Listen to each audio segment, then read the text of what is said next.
Hai, berjumpa kita lagi di dalam video kali ini. Pada video yang lepas, saya telah menunjukkan cara bagaimana untuk meletakkan perintang, wire, sumber kuasa DC, label keluaran, paparan gelombang, osiloskop, menukar nilai dan juga menggunakan ohmmeter. Untuk video kali ini, saya akan menunjukkan cara untuk kita menggunakan meter arus, current meter, meter voltan, voltmeter, meletakkan label nama, menyimpan dan membuka kembali fail atau lita yang telah kita siapkan. Adakah anda telah bersedia? Jom kita mulakan. Untuk memulakan lita yang baru, kita boleh gunakan new blank circuit yang boleh dipilih pada menu file. Kita letakkan dua perintang secara sesiri dan dua perintang secara selari, dan juga kita masukkan sumber kuasa DC dua terminal seperti yang ditunjukkan. Kemudian kita pilih tambah ammeter atau meter arus yang berada pada menu keluaran dan label. Meter arus hendaklah diletakkan selari dengan perintang atau komponen yang kita gunakan. Lengkapkan lita dengan menyambungkan wire pada semua komponen.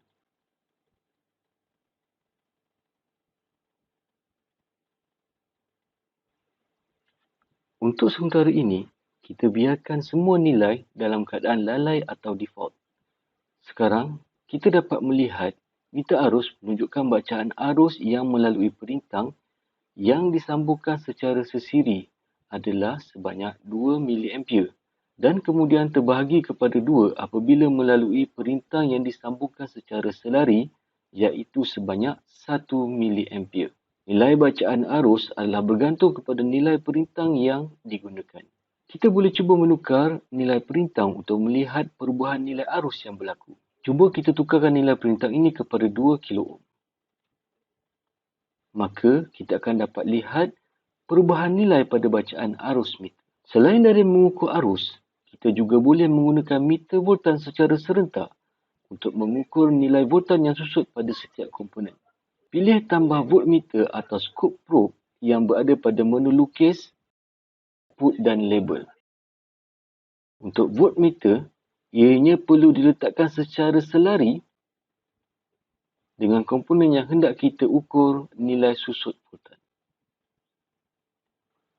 Lengkapkan sambungan voltmeter dengan menggunakan wire. Pastikan wire disambung pada titik yang betul. Jika kita hanya menyambungkan satu bahagian saja pada voltmeter, bacaan yang ditunjukkan adalah bacaan voltan lebihan selepas melalui rintangan. Jika kedua-dua bahagian voltmeter disambungkan, kita akan dapat melihat nilai voltan yang susut pada komponen. Jika kita tambah semua nilai voltan yang ada, maka jumlah akan menyamai dengan jumlah voltan yang dibekalkan iaitu sebanyak 5 volt.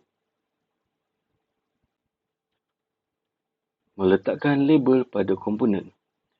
Untuk meletakkan label pada komponen, kita pergi ke menu lukis atau draw. Pilih output dan label. Kemudian kita tambah teks. Letakkan teks pada mana-mana bahagian. Klik escape untuk keluar daripada mood pilihan. Klik 2 kali pada teks. Dan kita boleh tukarkan nama pada ruangan teks.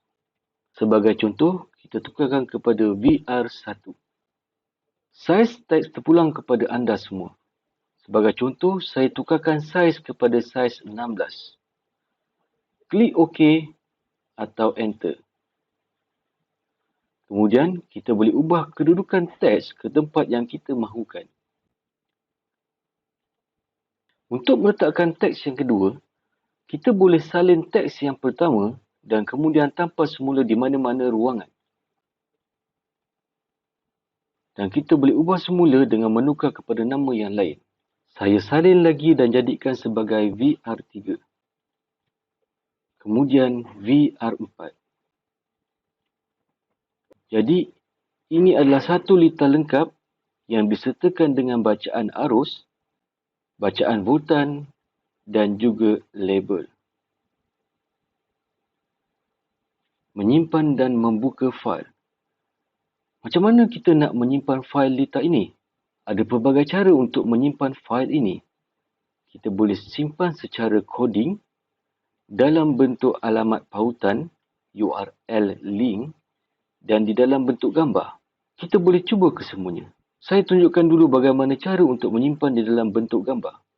Di dalam menu file, kita pilih Export as Image dan paparan seperti ini akan muncul. Kemudian, kita klik image.png. Fail ini akan disimpan secara automatik ke dalam fail muat turun di cakra keras anda. Kemudian, kita klik OK. Untuk membuka semula fail ini, kita boleh klik di sini atau buka semula di dalam fail muat turun. Untuk menyimpan lita di dalam bentuk pautan, kita pergi pada file dan kita pergi kepada export as link.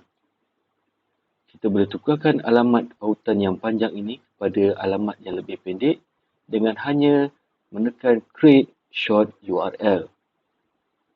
Kemudian kita boleh copy to clipboard, buka browser yang baru dan letakkan di bahagian carian. Kita boleh dapat membuka semula lita kita yang telah kita buat. Untuk menyimpan dalam bentuk coding atau teks, kita gunakan pilihan Save As atau Export as Text. Jika kita menggunakan Save As, kita hanya perlu klik sahaja di sini dan kemudian klik OK. Coding tersebut boleh dibuka di sini. Ini adalah lita yang telah kita simpan di dalam bentuk coding. Atau jika kita simpan sebagai export as text, kita perlu copy to clipboard dan tampalkan pada Word. Untuk membuka kembali lita yang telah kita simpan, paling mudah adalah dengan membuka kembali fail yang kita simpan di dalam bentuk coding. Pilih Open File dan kemudian kita buka kembali fail dalam bentuk teks yang telah kita simpan tadi. Atau gunakan Import from Text dan kita tampal kembali coding yang telah kita salin di dalam Word. Kemudian kita klik OK dan lita yang telah kita buat akan dipaparkan. Tahniah sekali lagi saya ucapkan. Anda semua telah berjaya membuat lita yang lengkap. Semoga dengan apa yang telah anda pelajari ini dapat dimanfaatkan dan digunakan dengan baik pada masa yang akan datang. Selamat maju jaya, saya ucapkan dan semua kita berjumpa lagi di lain video. Terima kasih.